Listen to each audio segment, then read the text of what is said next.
Kembali lagi bersama aku, Fitri Yuliana. Kali ini kita akan membahas tentang sesuatu yang lebih menarik dari sebelumnya. Karena jujur, hari ini adalah hari dimana aku akan membahas tentang buku yang sempat aku ingin beli sejak beberapa bulan yang lalu, tapi terrealisasinya di bulan Oktober ini, tepatnya pada tanggal 1 Oktober kemarin. Nah, apa sih judul bukunya? Sebenarnya judul bukunya itu simple tapi maknanya dalam banget, dan halaman bukunya itu juga nggak begitu tebal, jadi aku bisa membaca buku itu dalam satu hari tamat. Satu hari itu udah selesai membaca bukunya, dan ketika aku selesai membaca bukunya itu kayak aku nggak bosan untuk membaca berulang-ulang sampai sekarang, seperti itu. Selain itu, buku ini juga memberikan aku kayak solusi dan memberikan aku jawaban dari apa yang harus aku lakukan ketika orang-orang bersikap seperti ini kepada aku, ketika orang-orang bersikap seperti itu kepada aku, kayak ketika semua badai menerjangku dah intinya. Nah, judul bukunya adalah Teman Duduk, karya Arsy Mentari. Buku ini, Teman Duduk, menjelaskan tentang di zaman yang sudah bener-bener nggak tahu aku mau menjelaskan secara apa di zaman ini, kayak kita bener-bener membutuhkan sosok pendengar yang setia mendengar celotehan kita, setia mendengar curhatan kita, tapi semua itu sekarang sangat kurang, sangat jarang. Jarang sekali orang yang mau mendengarkan curhatan kita, keluh kesah kita secara setia. Kadang mereka disibukkan dengan HP mereka, kadang mereka disibukkan dengan buku mereka, dan buku ini adalah menjadi teman duduk buat aku, bener-bener menggambarkan diriku yang sebenarnya, menjawab semua keresahanku, dan memberiku solusi seperti yang aku katakan tadi. Langsung saja, di buku ini ada 4 bab, tapi aku di sini akan membahas sedikit saja di bab pertama, tentang bab pertama yang membahas tentang dunia orang dewasa. Nah, menjadi orang dewasa, kayak aneh nggak sih kita tuh ketika kita udah menginjak umur yang kata orang, oh kamu udah dewasa, oh kamu berarti sikapnya harus begini, seakan-akan kalau dewasa yang harus sesuai dengan sikapnya, yang udah mulai bijaksana, udah mulai bisa mengontrol emosinya sendiri, juga udah mulai bisa memperbaiki semua kesalahannya di masa lalu. Padahal semakin dewasa, kita emang harus bisa memperbaiki diri sendiri, tapi jangan lupa kalau masalahnya orang dewasa itu semakin banyak, baik dari luar maupun dari dalam atau dari diri kita sendiri. Nah, kalau dari diri kita sendiri itu pasti berasal dari pikiran kita yang suka mikir aneh-aneh. Jadi ini juga aku bahas di video aku sebelumnya, jadi bisa kalian tonton. Nah, yang dari luar itu banyak, misalnya ketika kita dewasa, lingkungan kita akan bermacam-macam. Sebenarnya ini bukan hanya di dunia dewasa, tapi masalahnya orang dewasa itu suka mikir, kayak misalkan nih, sekarang kita berada di lingkungan yang beraneka ragam, mulai dari tingkah laku mereka, mulai dari bahasa mereka, dan ada juga mereka yang tidak baik, tapi kita harus mempunyai benteng sendiri di dalam hidup kita supaya kita tidak terbawa arus. Nah, selain itu di sini tuh dijelaskan, di sini di buku Teman Duduk ini dijelaskan kalau misalkan salah satu masalah orang dewasa itu adalah tentang relasi.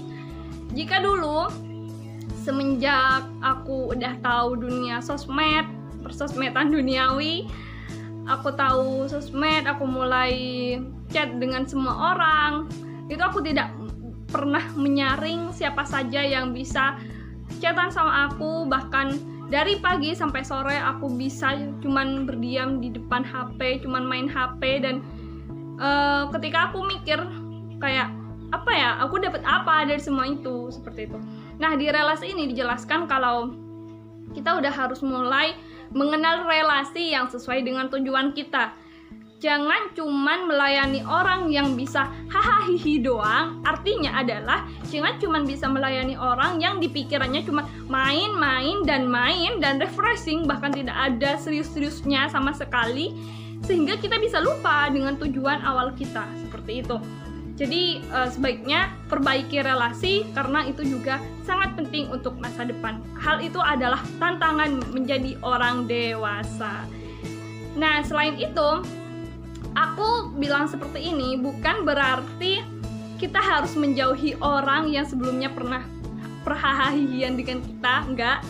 Kita tetap menjaga tali persaudaraan bersama mereka. Jangan memutus tali persaudaraan, cuman dikurangi, lebih ke dikurangi saja. Ada hal penting lainnya dan masih banyak hal penting lainnya yang harus kita prioritaskan, seperti itu.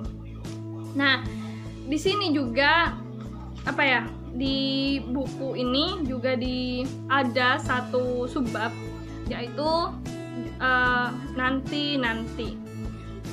Nah, ini juga menjadi kayak bukti dari apa masalahku selama ini.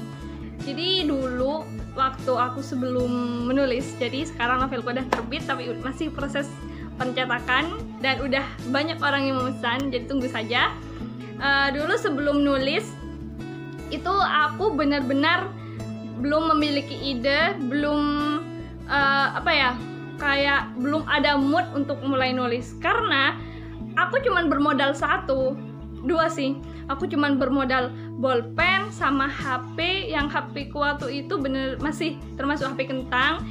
Tapi aku benar-benar bangga sama HP ku itu karena ternyata HP itu bisa melahirkan novel. Nah, di sini intinya adalah jangan bilang nanti ketika kalian hanya mikir soal aku belum bisa karena belum mempunyai alat-alatnya, misalkan untuk menjadi seorang YouTuber, misalkan untuk menjadi seorang writer, jadi jangan pernah bilang nanti. Kerjakan apa yang kalian inginkan sesuai dengan apa yang kalian punya, seperti itu. Jadi udah, kayak misalkan kalian kalau misalkan pengen nulis, belum mempunyai laptop, belum mempunyai HP, tulis tangan, gak apa-apa. Jadi selama kalian bisa menulis, lanjutkan, jangan menunggu nanti baru nanti sehingga kalian lupa apa yang kalian ingin lakukan, seperti itu. Itu merupakan keharusan terhadap orang dewasa. Selain itu, menjadi orang dewasa itu tidak gampang ya, karena ujian hidup semakin bertubi-tubi dan jarang orang yang bisa bertahan ketika ujian hidup menghantam mereka, ketika ujian hidup datang ke dalam kehidupan mereka.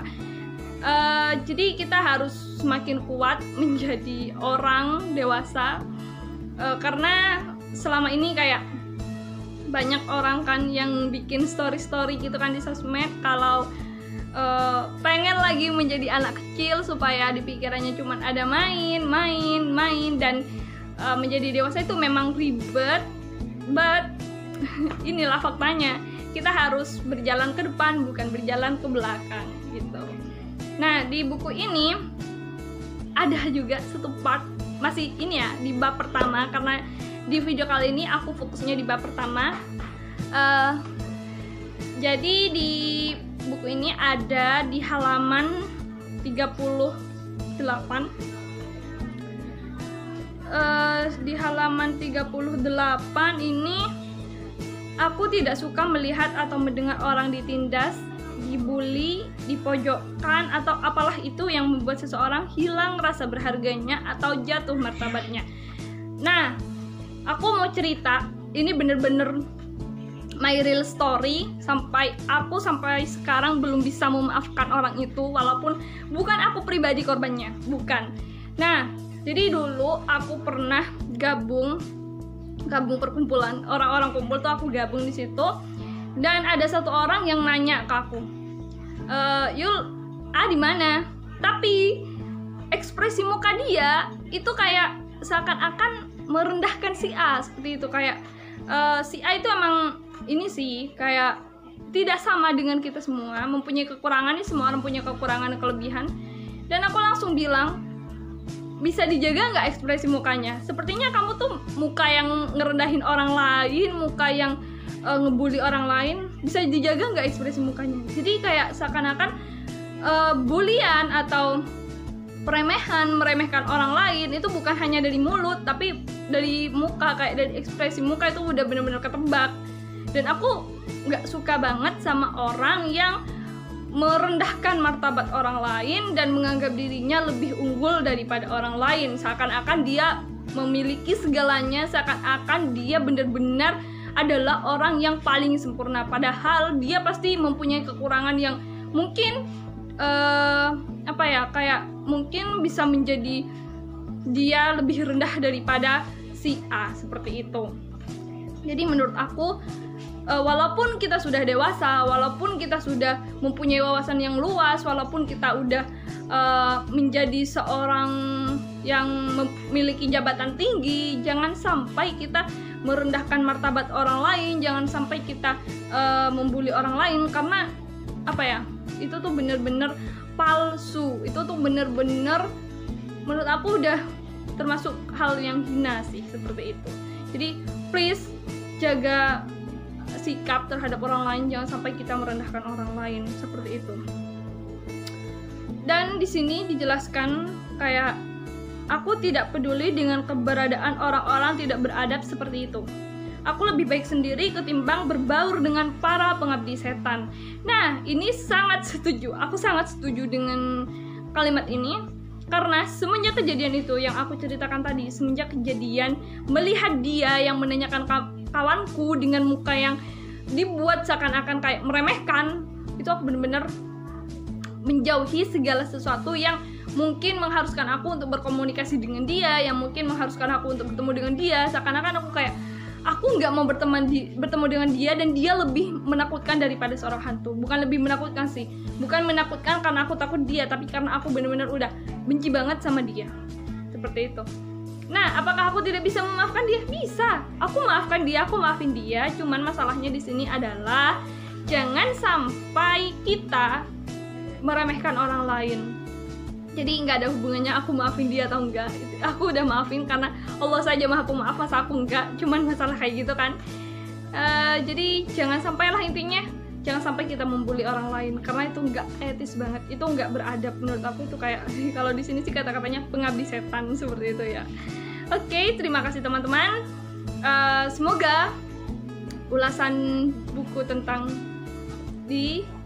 dunia dewasa di buku yang berjudul Teman Duduk ini bermanfaat buat kalian, terutama kalian yang sedang mengalami berbagai masalah di kehidupan menjadi orang dewasa, mengalami berbagai masalah di umur kalian yang sekarang, baik yang 20 ke atas maupun 20 ke bawah. Jadi tetap kuat, semoga hari-hari kalian menyenangkan, dan thank you. Wassalamualaikum warahmatullahi wabarakatuh.